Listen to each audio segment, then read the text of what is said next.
تو ایک ہی پڑھیا جی مائی کوڑا سٹتی سی میں کہ جلیا یہ تو روایت ہے ہی کوئی نہیں کائنات جس جڑے صحابہ ہاتھ حضور وال نہیں سن کرن دیندے ہو تماشا ویکھدے رہندے سن کہ جناب مائی کوڑا سٹن کدوں آویں کون سی اسلام کی باتیں کرتے ہو کیوں جی باتیں کرنے والی اللہ نے اپنا محبوب بنایا اور مائی کوڑا سٹ دی ہوے محبوب تے ایتھے آپ پتر برداشت کرنا کسی دی ماں تے کوئی کوڑا سٹن آوے پیو تے اے کیوں جی روایتاں تساں گھڑیاں اے کوئی حدیث کوئی نہیں ہاں کہ ادھروں گھڑی ہوئی آئی انگریزاں جو کڈیا اپنے نبی دے بارے بے وفا ہو جان. بسم اللہ الرحمن الرحیم. آپ نے بانی تحریک لبیک یا رسول اللہ علامہ خادم حسین رضوی صاحب کی گفتگو سنی. میں علامہ صاحب کی ذات پر کوئی تبصرہ نہیں کرتا لیکن ان کی گفتگو کو 3 حصوں میں تقسیم کرتے ہوئے جواب ضرور عرض کروں گا. پہلا حصہ تو ایک ہی پڑھیا جی مائی کوڑا سٹتی سی میں کہ جلیا یہ تو روایت ہے ہی کوئی نہیں کائنات جس جڑے صحابہ ہاتھ حضور وال نہیں سن کرن دیندے ہو تماشا ویکھدے رہندے سن کہ جناب مائی کوڑا سٹن کدوں آویں کون سی اسلام کی باتیں کرتے ہو کیوں جی. ناظرین یہ کہنا کہ صحابہ کرام رضوان اللہ تعالی علیہ مجمعین کی موجودگی میں نبی رحمت کے ساتھ ایسا کوئی کبھی فعل نہیں ہوا تو یہ بات قرآن و سنت کی تعلیمات کے صریح خلاف ہے، کیونکہ عکاظ کے میلے میں، ذی المجاز کی منڈی میں، طائف کے بازاروں میں نبی رحمت کے ساتھ کیا کچھ ہوا یہ آپ مجھ سے بہتر جانتے ہیں. نبی رحمت پر جب کفار و مشرکین کی جانب سے مصائب اور آلام بڑھے تو مکہ سے مدینہ ہجرت کی نبی نے صحابہ کی موجودگی میں. اسی طرح صحیح بخاری کی 3854 نمبر حدیث پڑھیں. نبی رحمت حالت سجدہ میں تھے کہ عقبہ بن ابی معیط اونٹ کی اوجڑی اٹھا لایا اور نبی کی مبارک پشت پر رکھ دی. جب اوجڑی کے بوجھ کے سبب نبی سر نہ اٹھا سکے تو نبی رحمت کی شہزادی بنت رسول حسن اور حسین کی ماں علی کے سر کا تاج خاتون جنت نبی کی بطول بیٹی فاطمہ تشریف لائی اور اپنے بابا سے اوجڑی کو دور کیا اور امام الانبیاء سے غلاظت کو صاف کیا. اسی طرح صحیح مسلم کی 4642 نمبر حدیث آپ پڑھیں. حضرت سہل بن سعد السعدی رضی اللہ تعالی عنہ بیان کرتے ہیں کہ احد کے دن جب نبی کریم سرور عالم صلی اللہ علیہ وسلم کے سر انور پر چوٹ آئی اور سامنے کا دانت مبارک بھی شہید ہو گیا اور لہو نہیں رک رہا تھا تو اس وقت بھی میرے نبی کی بطول بیٹی سیدہ کائنات اپنے بابا کے خون کو روکنے کی کوشش کرتی تھی، چہرہ انور کو دھوتی تھی. حضرت علی ڈھال سے پانی نکال کر دیتے تھے. جب خون نہ رکا تو نبی کی بطول بیٹی نے چٹائی کا ایک ٹکڑا جلایا اور اس کی راکھ اپنے بابا کے زخم پر رکھی جس سے خون رک گیا. تو یہ کہنا کہ صحابہ کی موجودگی میں نبی کے ساتھ ایسا کوئی معاملہ نہیں ہوا تو یہ قرآن و سنت کی تعلیمات کے صریح خلاف ہے. دوسرا حصہ کوئی پڑھیا جی مائی کوڑا سٹتی سی میں کہ جلیا یہ تو روایت ہے ہی کوئی نہیں کائنات کوئی پڑھیا جی مائی کوڑا سٹتی سی میں کہ جلیا یہ تو روایت ہے ہی کوئی نہیں کائنات.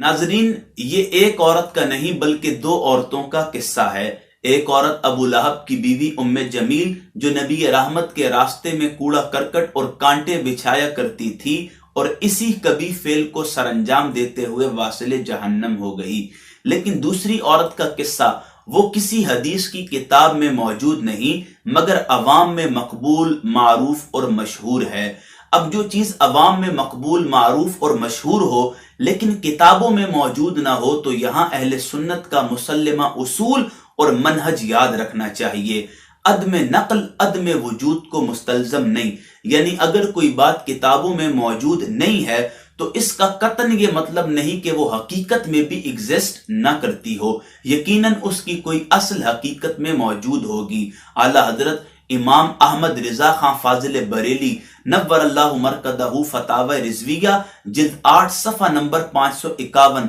مطبوعہ رضا فاؤنڈیشن لاہور. اعلیٰ حضرت فرماتے ہیں عدم وجدان عدم وجود کو مستلزم نہیں خصوصاً بنائے زماں میں، یعنی اگر کسی کو کوئی چیز سند کے اعتبار سے نہیں ملتی تو اس کا یہ مطلب ہرگز نہیں ہے کہ وہ اصل میں بھی موجود نہیں ہے. اب آگے اعلیٰ حضرت نے ایک مثال دی اور یہ بڑھیا والی روایت کے سبب جو ذہنوں میں اشکالات پیدا ہوئے تھے ان کو دور کر دیا. اعلیٰ حضرت فرماتے ہیں عدم ثبوت مان بھی لیں تو اس کا صرف یہ حاصل کہ منقول نہ ہوا، پھر عقلاء کے نزدیک عدم نقل نقل عدم نہیں، یعنی اگر کوئی فعل حضور پر نور صلی اللہ تعالی علیہ وآلہ وسلم سے منقول نہ ہو تو اس سے یہ لازم نہیں آتا کہ حضور اقدس نے کیا بھی نہ ہو. یعنی اگر کوئی بات نبی رحمت صلی اللہ علیہ وسلم کی جانب کتابوں میں منقول نہ ہو تو اس کا یہ مطلب نہیں کہ نبی صلی اللہ علیہ وسلم نے وہ کام کیا بھی نہیں. اعلیٰ حضرت نے مسئلہ حل کر دیا کہ اگر کوئی بات کتابوں میں منقول نہیں ہے تو اس کا مطلب یہ نہیں ہے کہ وہ کام نبی رحمت نے کیا نہ ہو.